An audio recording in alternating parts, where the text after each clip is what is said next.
Well, it's for you to judge that. About that, I cannot say that, but I'm sure that it is a very bad thing that people die. We are not talking about a diplomatic fiasco, about a diplomatic failure. I'm thinking about the diplomatic talents of the West. The conflict claimed thousands of people, actually 14,000 people died over those years, 8 years of the war in Donbass, and not a single mass media outlet from the West thought to go to Donbass and have a look how people lived there, the people who have been claimed terrorists by Ukraine, but they attacked no one.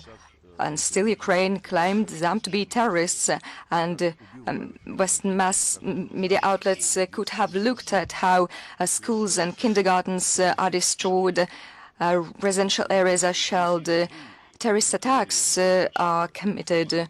So if you choose to believe that if the West says so, it is indeed so, and if the fact that the Western media and politicians kept silence for 8 years, trying to jeopardize the Minsk agreements when the Ukrainian regime did not honor its obligations under the Minsk agreements.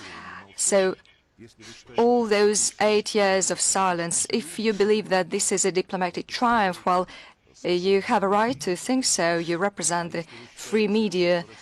But if you believe that Russia has decided to protect, to uphold its own interests, and NATO is as united as ever, as you said, well, NATO actually has tried to find a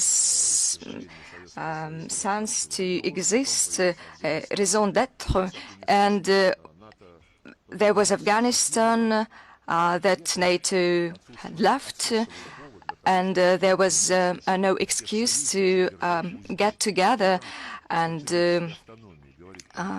control all the alliances. What Mr. Macron is saying about the strategic independence, the United States has shown what this independence means. This is the triumph of the United States. And this is not for me to say who will suffer from the diplomatic fiasco in this case. And as for the arithmetic that you've mentioned, we know very well the methods used by the Western colleagues to achieve these results. This is an outright blackmail, twisting of the arms. The West tells all other countries to vote as we say, to vote, reminding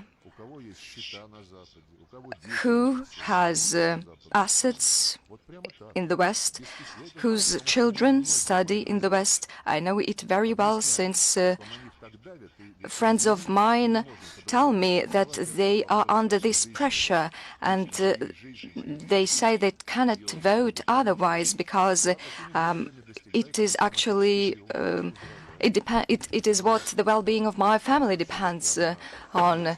This is the methods that the West has used, but truth will prevail. And once again, I would like to remind you to head over to the website of the Ministry of Foreign Affairs, which shows the facts, what the Ukrainian militants did in Donbass, what atrocities it has committed. We do not feel isolated diplomatically, you mean? You see,